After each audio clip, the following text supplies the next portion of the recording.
कि हम इसको हिंदू राष्ट्र बनाने जा रहे हैं। ऐसा तो रोजगारों को आप नौकरी न दे करके बेरोजगारी भत्ता देने लगे। मोदी कॉर्पोरेट जगत का एक खिलौना है और उस पार्टी कोई ऐसी है नहीं जिसका समर्थन किया जाए, क्योंकि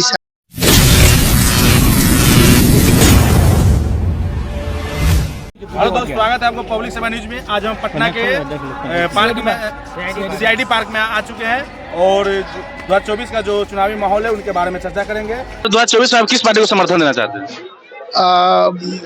व्यक्ति की बात करें तो मैं कह सकता हूँ पार्टी कोई ऐसी है नहीं जिसका समर्थन किया जाए, क्योंकि पार्टियों की तस्वीर और तकदीर एक जैसी है, चाहे वो बीजेपी हो। बीजेपी वालों ने कल तक कहा था कि नीतीश कुमार बड़े गड़बड़ आदमी हैं, उनको मैं बिहार के लोगों मैं वचन देता हूं कि उनको शामिल नहीं करूंगा, शामिल किया। नीतीश कुमार कहते थे कि बीजेपी बड़ा गड़बड़ पार्टी है, वो तो सांप्रदायिक पार्टी है, उसकी गोद में मैं नहीं बैठूंगा, मैं मर जाऊंगा, मैं संन्यास ले लूंगा, लेकिन मैं नहीं जाऊंगा, लेकिन वो गए। तो अब किस पार्टी की, अब पार्टी लेवल पर कोई बात नहीं। एक पार्टी अभी जो कि उसका पॉलिटिकल फॉर्मेशन अभी उस तरह से नहीं हुआ है, वो है आपको प्रशांत किशोर की पार्टी जन सुराज, जो एक काम जो सचमुच जनता को जगाने का काम इन पॉलिटिशियंस को करना चाहिए। नेता का मतलब क्या, आप हमारे नेता हैं, इसका मतलब है कि आपका मैं फॉलोअर हूँ, आप जो कह रहे हैं उस विचार में दम है।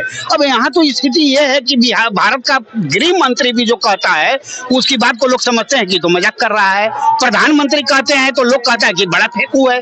तो आप किस पार्टी की बात करते हैं? एक भी पार्टी नहीं है, कोई विचारधारा नहीं है, विचारधारा का पतन हो चुका है। और पॉलिटिक्स से एथिक्स, जो कि बहुत बड़ी चीज है, धर्म है उसमें एथिक्स ना हो, साधु संत कुछ भी करने लगे तो आप उसको धर्म मानेंगे क्या? नहीं मानेंगे। उसी तरह से पॉलिटिक्स में मोरालिटी नहीं हो, एथिक्स नहीं हो, तो अब आप स्वयं जांच लीजिए कि 2024 में हमको किसको समर्थन करना चाहिए, किसके पास मोरालिटी है, किसके पास एथिक्स है, नहीं है। इसलिए सर बिहार का एक पत्रकार है मनीष कश्यप के बारे में आप सुने होइएगा सर, वो भी पश्चिमी चंपारण से चुनाव लड़ने रही है सर, उसके बारे में आप क्या कहना चाहते हैं? देखिए, व्यक्ति के रूप में जहां तक बात है तो और लोगों से थोड़ा डिफरेंट है वो, जैसे बहुत लोग हैं थोड़ा डिफरेंट हैं, जैसे आप चिराग को ही ले लीजिए और दूसरे के तुलना में कीजिएगा तो थोड़ा डिफरेंट है, बहुत डिफरेंट नहीं है। क्योंकि देखिए, ये पार्लियामेंट्री फॉर्म ऑफ डेमोक्रेसी जो है, इसमें आप कन्हैया कुमार की ही बात कर लीजिए,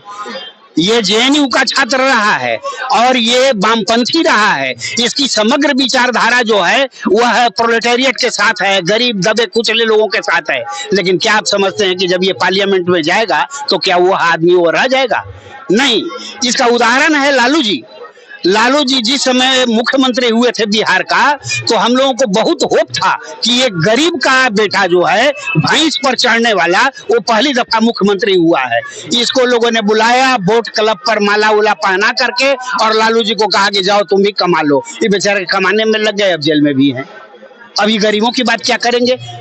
तो जो गरीब कोई जाएगा भी, उसको ये अपॉर्चुनिटी दी जाती है कि जरा तुम भी कमा लो, और जब वो कमा लेता है तो फिर अमीर हो जाता है, फिर अमीरों का वो रख रखाव शुरू करता है, गरीबों की बात भूल जाता है। सर विपक्षी पार्टियों के द्वारा एक मुद्दा उठाया जा रहा है कि मोदी जी गरीबों के बात कम और तीन जो कंपनी है अडानी अंबानी, उनका बात अधिक और उनका कर्ज अधिक माफ करता है, तो उसके बारे में क्या करना? ये तो बिल्कुल सही बात है। ये तो हम आप सब लोग देख रहे हैं कि इनका सारा जो एजेंडा होता है वह जो गौतम अडानी अंबानी और ऐसे घराने जो लोग हैं, ये ठीक पहले की भी सरकारें करती रही हैं। क्योंकि पूंजीपति, देखिए हम लोग को, बहुत लोगों को माइन्यूटली ये समझ में नहीं आता है कि सरकार है क्या, ये मोदी क्या है।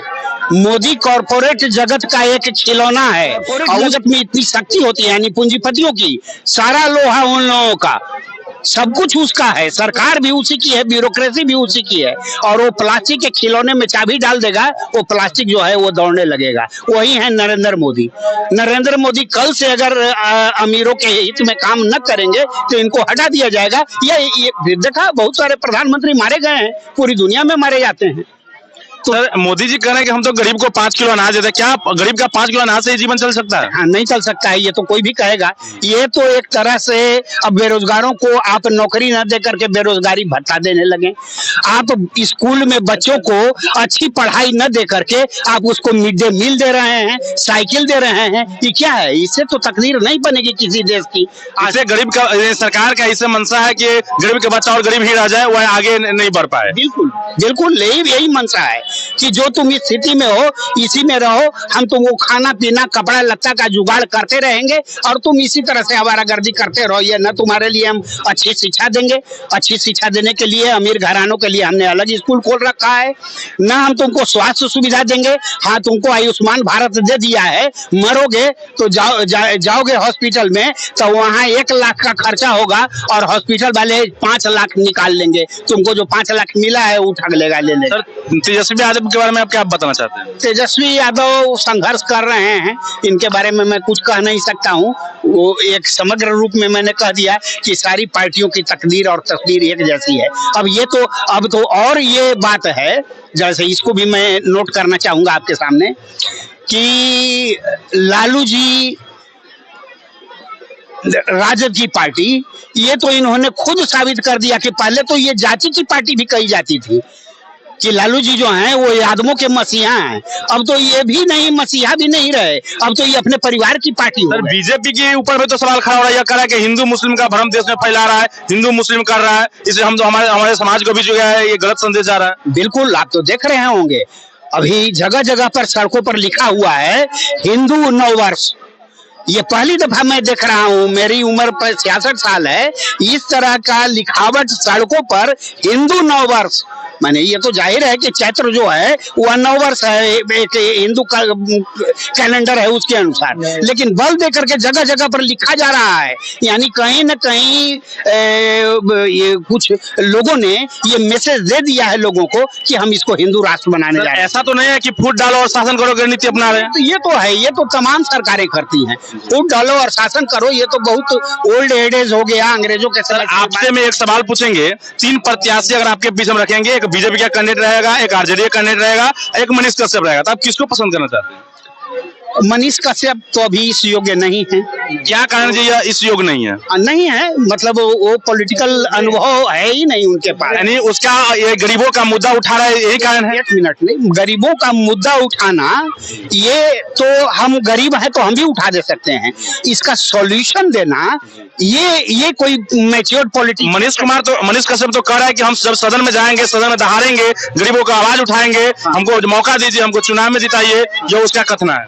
दहाड़ने से आप अर्थशास्त्री नहीं ना है, आप दहाड़ेंगे, हम यहाँ पर खूब चिल्लाने लगे नौकरी दो नौकरी दो नौकरी दो, तो क्या इसे नौकरी कोई दे देगा? आप नौकरी अगर सक्षम भी हो तो आप नौकरी नहीं देंगे। और इसमें आप हल्का थोड़ा सुना भी होगा, चीफ मिनिस्टर जब नीतीश जी आ गए इनके साथ, तेजस्वी के साथ, तेजस्वी ने कहा कि नौकरी का हमने वादा किया था, अब आप नौकरी दीजिए। उन्होंने भेज दिया अपने सेक्रेटरी को, सेक्रेटरी गए वहां, कहा कि नौकरी कैसे होगी, इसमें ये परेशानी है, ये परेशानी है, ये परेशानी है। लेकिन अपने यहाँ सरकार भी कुछ ताकत से चलती है।